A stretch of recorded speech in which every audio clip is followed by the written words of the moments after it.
नमस्कार, मैं हूं दीपाली राणा और आप देख रहे हैं CNBC आवाज स्पेशल वुमेन्स डे के मौके पर। और हमारी सभी व्यूअर्स को a very happy women's day. और हमारे साथ दो खास मेहमान इस शो में आज मौजूद हैं जो आपकी मदद करेंगे कि कैसे आप फाइनेंशियली इंडिपेंडेंट हो सकती हैं, कैसे आप अपनी फाइनेंशियल जर्नी को यहाँ से शुरू कर सकती हैं अगर अब तक आपने नहीं की, और हर महिला के लिए फाइनेंशियली इंडिपेंडेंट होना कितना इम्पोर्टेंट है। हमारे साथ हैं पैसा बाजार की चीफ प्रोडक्ट ऑफिसर राधिका बिनानी, साथ ही PV इन्वेस्टमेंट्स की सर्टिफाइड फाइनेंशियल प्लानर पूजा भिंडे हमारे साथ मौजूद हैं। आप दोनों का ही स्वागत है इस शो में। और इनफैक्ट पूजा एंड राधिका, अगर हम पिछले 2-3 सालों का ट्रेंड देखें तो जो जितनी भी रिसेंट रिपोर्ट्स आई हैं विमेन इन्वेस्टर्स को लेकर 2-3 खास बातें रही हैं। पहली चीज़ तो ये है कि कोविड के बाद से विमेन इन्वेस्टर्स की संख्या में तेज़ी से इजाफा हुआ है। 45 ईयर्स प्लस वाली एज ब्रैकेट के विमेन्स भी आगे आई हैं, लेकिन अभी भी रिस्क टेकर्स प्लस कैपिटल प्रिजर्वर्स, इनमें काफ़ी डिफरेंस है। मतलब रिस्क टेकर्स विमेन्स का जो रेशियो है वो अभी भी बहुत कम है। तो पहले तो आपसे समझना चाहेंगे राधिका, अगर हम पिछले 2-3 सालों के ट्रेंड्स देखें, किस तरीके के आपने ट्रेंड्स नोटिस किए हैं विमेन इन्वेस्टर्स के बीच में, विमेन इन्वेस्टर्स के परसेप्शन के बीच में, क्या आपका एक्सपीरियंस रहा? आपका बात सही है। लास्ट 2-3 ईयर्स में ट्रेंड तो ज़्यादा बढ़ा है। People are interested in stock market, overall retail investors भी बढ़ रहे हैं एंड खासकर women also are taking lot of interest, so that is a good trend. But some things which मैंने देखा है कि people are still little not clear about is okay, हमको स्टार्ट करना है, हम तो बट FD ही करेंगे because they are saying that वो सबसे सेफ है, मैं बैंक के अलावा और किसी को ट्रस्ट नहीं करती हूँ। और सेकंड इज हम करेंगे बट जो भी टिप्स मिलता है मेरा हस्बैंड से पूछ के हम लोग करेंगे। So in that sense people wanting to start which is a great thing, but what I have seen is people do not know कैसे स्टार्ट करें। I think that is what we need to solve for. Second is जो already 45 years का आप बात कर रहे हैं, वो बोल रहे हैं अब तो ऑलरेडी मेरा हो चुका है बट हम यहाँ से क्या करते हैं। सो हम सेम FD करेंगे या गोल्ड खरीदेंगे, वही जो उनको जान पहचान वाले इंस्ट्रूमेंट्स है वही यूज करना चाह रहे हैं। तो वही हमारा है कि अभी जो भी हो गया, today is a nice day, good day, just start today rather than saying that हमने पहले स्टार्ट नहीं किया तो अभी नहीं स्टार्ट करेंगे या आगे का हम क्या करेंगे। Same I want to be conservative. There is no age to investing. Exactly, there is no age to investing. That's one thing which doesn't depend on your knees और hips, so you can always do it. Exactly. In fact आपने जो बात कही राधिका, उसमें दो चीजें important. एक तो ये कि अभी भी जो विमेन इन्वेस्टर्स हैं भी वो भी ट्रेडिशनल इन्वेस्टमेंट ऑप्शंस के साथ ज़्यादा जाना प्रेफर करती है, क्योंकि वो कैपिटल प्रिजर्वर्स हैं, रिस्क टेकर्स नहीं हैं। वहीं दूसरी तरफ एज भी आपने इंपॉर्टेंट पॉइंट हाईलाइट किया, जो 18 से 24 साल 30 साल वाला एज ब्रैकेट है, वो वुमेन ज़्यादा अवेयर है इन्वेस्टमेंट्स को लेकर। 40-45 के बाद वो सोचते हैं कि अब हमारे क्या करना है करके। तो पूजा, आपसे इसी पर पूछना चाहेंगे, जो भी विमेन्स 30 ईयर्स 35 ईयर्स का एज ब्रैकेट क्रॉस कर चुकी हैं, बताइए उनको कितना इंपॉर्टेंट है इन्वेस्टमेंट्स करना, अभी भी देर नहीं हुई है। और सबसे इंपॉर्टेंट चीज़ ये कि अपने हस्बैंड या अपनी फैमिली पे बहुत डिपेंडेंट होती हैं नई इन्वेस्टमेंट्स करने से पहले, खुद डिसीजन मेकर्स अभी भी नहीं है, वो कैसे इनकलकेट कर सकती है और कैसे पहला कदम आगे बढ़ाएं? जी बिल्कुल, thank you so much Deepali. काफी सही कहा राधिका जी ने भी। जैसे हम देखते हैं ना, अगर हम वर्कफोर्स देखें जो विमेन पॉपुलेशन का है, अप्रोक्सीमेटली अगर 48% जो विमेन पॉपुलेशन है उसमें से 20% उनका लेबर फोर्स है, जिसमें से 51% ऑफ द विमेन आज भी ट्रेडिशनल इन्वेस्टमेंट्स में निवेश कर रही है, 16% गोल्ड में कर रही हैं, 15% के आसपास ही म्यूचुअल फंड्स या इक्विटी एसेट क्लास में कर रही हैं। सो इन्वेस्टमेंट कहाँ करना, ये तो चलो बात की बात है, लेकिन इन्वेस्टमेंट करने के लिए खुद पहल करना, ये मैं कहूंगी सबसे पहली बात है और बहुत जरूरी है। जैसे आपने कहा, जो यंग इन्वेस्टर है ना दीपाली, बहुत एंथू है, उन्हें कमाना है। एंड क्योंकि विमेन आज हम देखें ना कि एजुकेशन में भी आगे हैं, सबको गोल्स के हिसाब से देखा जाए ना तो चाइल्ड मैरिज, चिल्ड्रन मैरिज का जो गोल था वो बहुत सेकेंडरी हो गया है, एजुकेशन पहले हो गया है।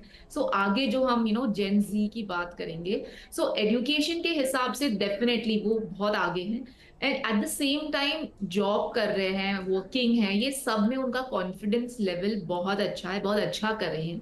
लेकिन जब सेविंग की बात आती है ना, उनको सिप वगैरह सब समझ में आता है, everybody is doing it also. मैं ये नहीं कहूंगी कि हम इतने भी पीछे हैं यंग इन्वेस्टर्स के मामले में। 30 की एज वाले काफी SIPs भी कर रहे हैं, लेकिन क्या होता है, उनका अभी भी एक इंडिपेंडेंट नेचर नहीं है, उन्हें फाइनेंशियल फ्रीडम 100% में नहीं कहूंगी अभी से है, क्योंकि वो जितना भी कर रही है ना, समझो अगर वो ₹1,00,000 की सैलरी ड्रॉ कर रही है या 50,000 समझो सैलरी ड्रॉ कर रही है, वो शायद 1,000 या 5,000 के एसआईपी कर रही है, क्योंकि उनको लग रहा है कि हाँ ये चलो नई चीज है तो इसमें चलो निवेश कर लिया जाए।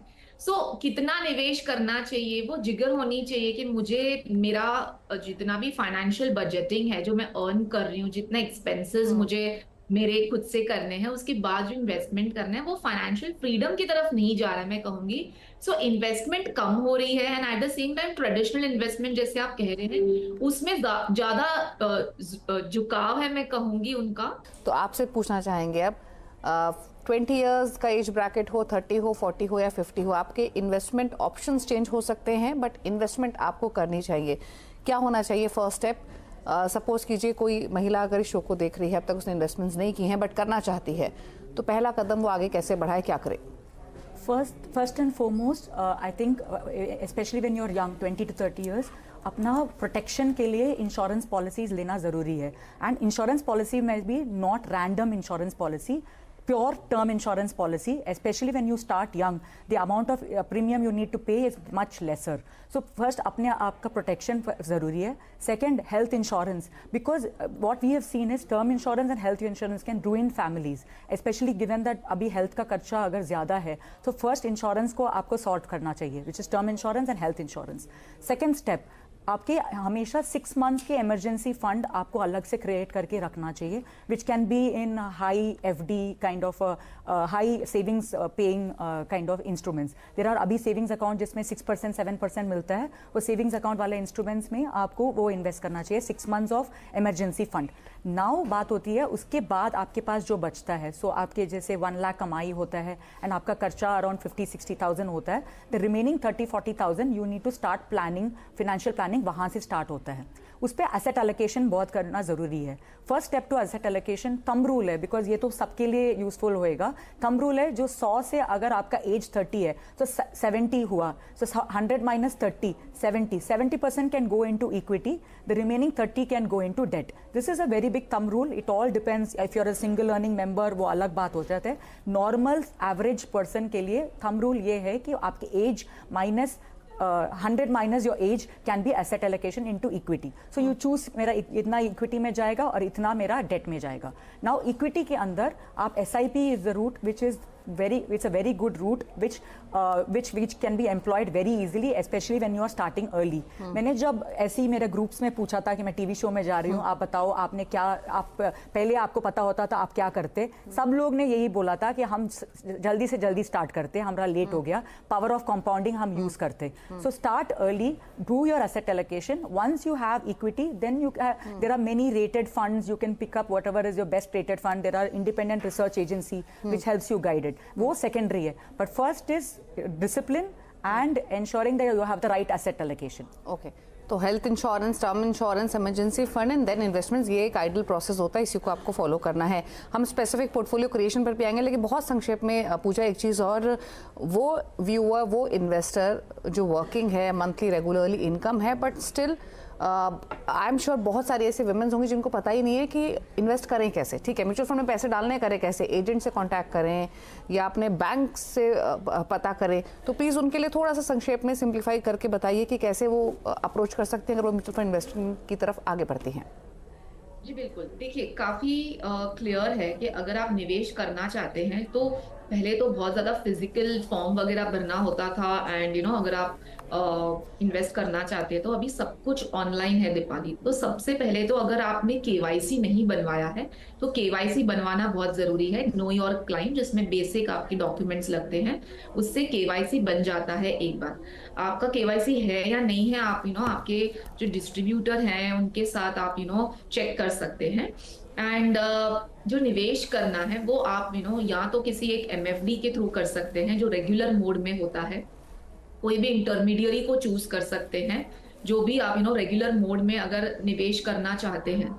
सो there is obviously another mode of investment, direct mode. अगर आप DIY कैटेगरी से बिलोंग करते हैं, अगर आपको लगता है कि मैं सब कुछ खुद करना चाहता हूँ तो आप डायरेक्ट मोड ऑफ इन्वेस्टमेंट का भी चुनाव कर सकते हैं। लेकिन जो फर्स्ट टाइम है और जिनको ज्यादा समय नहीं है, जिनको ज्यादा टाइम नहीं है, और जो खुद से सब कुछ अगर नहीं कर सकते हैं, सो आई वुड प्रेफर कि आप रेगुलर मोड के थ्रू जाएं, आप इंटरमीडियरी चूज करें। सो आपको हैंड होल्डिंग होगी, आपका ईज ऑफ ट्रांजैक्शन एग्जीक्यूशन सब कुछ इजीली हो जाएगा। ठीक है, सो ये तो हो गया बेसिक से एंट्री आप ले सकते हैं। लेकिन जैसे दीपाली आपने मेंशन किया, ऐसे काफी अगर आप बैंक्स में वगैरह भी आपके अकाउंट्स होते हैं, आप वहां से भी अगर आपका डीमैट अकाउंट है, आप कहीं से भी म्यूचुअल फंड में निवेश कर सकते हैं। लेकिन don't get lured by mis selling, क्योंकि काफी ऐसे ही फाइनेंशियल सेक्टर्स हैं बैंकिंग वगैरह में, I don't know how, but many a times ऐसा होता है कि पर्टिकुलर यूलिप प्लान को म्यूचुअल फंड के जैसे डेकोरेट करके बेच दिया जाता है कि चलो इसमें आपको म्यूचुअल फंड में भी निवेश, इक्विटी का भी निवेश हो जाएगा, इंश्योरेंस भी मिल जाएगा। सो आई वुड प्रेफर कि आप प्रॉपर एक फाइनेंशियल प्लानर के पास से समझे कि क्या प्रोडक्ट है।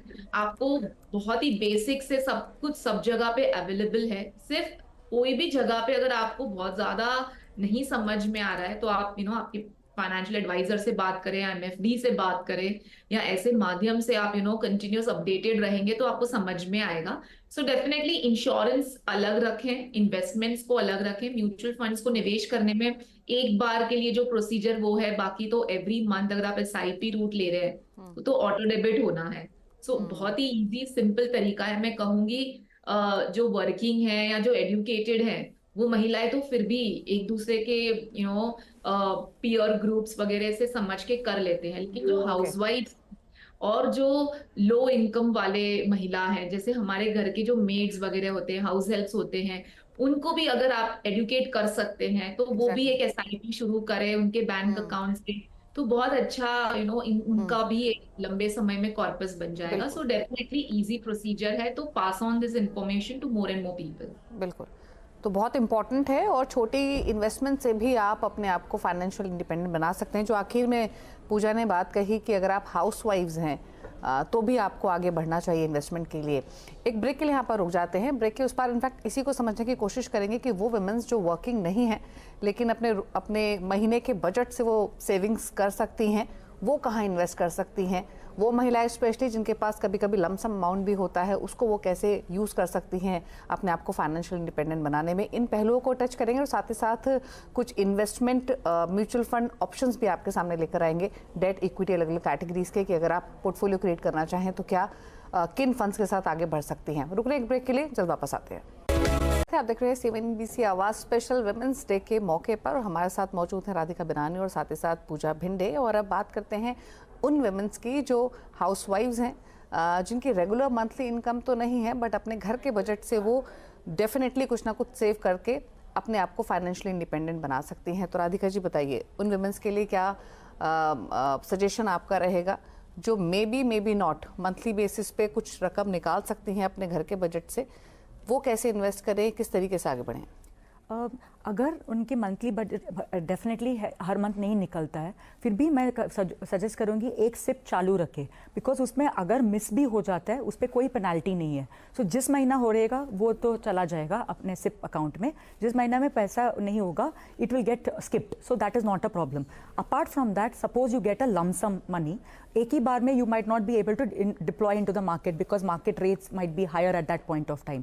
सो what I would suggest is एक बड़ा high paying interest paying savings account में पैसा रखिए, ताकि आपका पैसा नॉर्मल 3% मिलने वाले अकाउंट से 6-7% मिलने वाले अकाउंट्स में पैसा रहेगा। पूजा आप बताइए फिर, अब अगर पोर्टफोलियो क्रिएट करना हो, सपोज कीजिए 20 to 40 ईयर्स का एक एज ब्रैकेट वाली वुमेन है या फिर 40 to 60 वाली है, किन फंड्स के साथ वो पोर्टफोलियो क्रिएशन कर सकती हैं? जी बिल्कुल, मैं एकदम संक्षेप में बताऊंगी। जैसे सबसे मैं हर एक कैटेगरी के विमेन के लिए ये कहूंगी कि सबसे पहले तो अगर आप निवेश करना चाहते हैं, सबसे पहले आपके पास जो सेविंग है, अगर वो घर में है या कैश फॉर्म में है, आप उसको बैंक में डिपॉजिट करें। सबसे पहले सेविंग्स अकाउंट में पैसा जाना चाहिए, दैट इज नंबर 1। वहां से डेट में जो निवेश करना है, कंटिजेंसी जैसे हमने बात की इमरजेंसी के लिए, आप आरडी भी करना चाहते हैं या एफडी भी करना चाहते हैं, जो शॉर्ट टर्म 1 to 3 इयर्स के अंदर के पीरियड के लिए करना है, डेफिनेटली आप 1 to 3 इयर्स के लिए इसको चूज कर सकते हैं। 3 इयर्स एंड अबाव आप बैलेंस्ड फंड, जो म्यूचुअल फंड में बैलेंस्ड कैटेगरी है उसका चुनाव कर सकते हैं, जिसमें आईसीआईसीआई प्रूडेंशियल का मल्टी एसेट फंड है, एसबीआई बैलेंस्ड एडवांटेज फंड है, quant active fund, Parag Parekh flexi cap fund, HDFC large and mid cap fund and Kotak emerging equity fund. तो इससे आपका पोर्टफोलियो बनाइए, कंटिजेंसी फंड मेंटेन कीजिए, हेल्थ इंश्योरेंस एक proper 20 lakh का रखिए, टर्म इंश्योरेंस आपके आईटीआर के हिसाब से प्लान करिए। और एक बार आपने पोर्टफोलियो क्रिएट कर दिया, हम लॉन्ग टर्म इन्वेस्टिंग की बात करते हैं, बट कितने समय में उसको लुक बैक करना चाहिए, रिव्यू करना चाहिए, कभी डिसीजन लें कि अब थोड़े बदलाव की ज़रूरत है? काफ़ी बार बहुत अच्छे प्रॉफिट्स भी हो रहे होते हैं, काफ़ी बार आप लॉसेस में भी होते हैं, तो कैसे स्ट्रैटेजी उस टाइम लुकआउट करें अपनी? In the information as almost I think कोई जन में बोलते हैं कि 20 बार एक दिन में देखते रहते हैं, बट वो ओवरबोर्ड है. We should like a regular health checkup, like that financial health checkup भी ज़रूरी है. I would recommend 1 year is the right time frame for any action, but for review quarterly review आप पहले कर लीजिए. But every साल we can market like April 1st अपना financial year का बिगिनिंग है या प्रमोशन उसी टाइम मिलता है, सो you can use that for every yearly review. And जैसे अभी एसेट एलोकेशन आपने डिसाइड कर लिया 70% इक्विटी 30% डेट, अगर इक्विटी तो हमेशा आगे बढ़ेगा ही, the return it will give. So after 2 years वो 70-30 नहीं रहेगा, वो तो 80-20 हो जाएगा. तो that time rebalancing is important because आपकी asset allocation can not go beyond what is as your life as your age increases, asset allocation has to be reviewed. So आप उस टाइम में उसको इक्विटी से लेके आप डेट पे rebalancing करिए. अच्छा पूजा, क्विकली कुछ टिप्स जो आप देना चाहें हमारे व्यूअर्स को, जो गलतियां नहीं करनी है जब वो शुरुआत करें अपनी इस इन्वेस्टमेंट जर्नी की.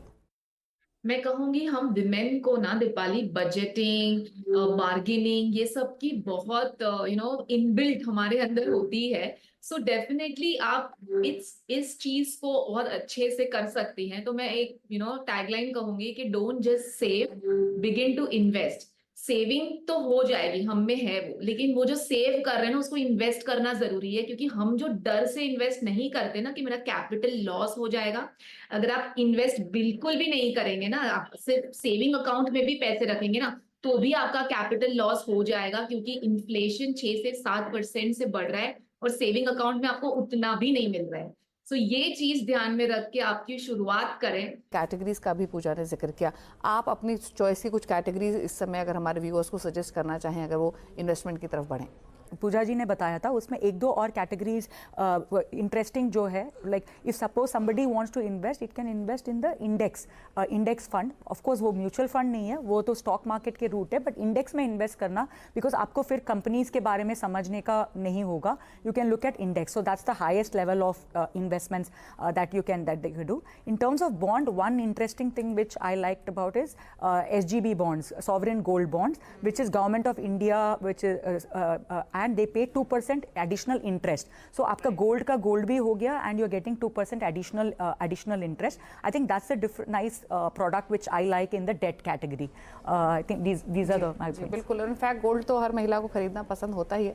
तो अगर आप इन्वेस्टमेंट करना चाहें, गोल्ड के साथ कंफर्ट हो, तो definitely gold bonds, sovereign gold bonds अगला ट्रांच खुले तो वहाँ पैसे लगाइए, वो भी एक बहुत अच्छा ऑप्शन है. चलिए शुक्रिया राधिका जी और पूजा, आप दोनों का ही आने के लिए शो में और हमारी विमेन व्यूअर्स को हेल्प करने के लिए, समझाने के लिए कितना इंपॉर्टेंट है फाइनेंशियली इंडिपेंडेंट होना और कैसे वो आगे बढ़ सकती हैं. बाकी CNBC आवाज़ है ही आपकी मदद के लिए.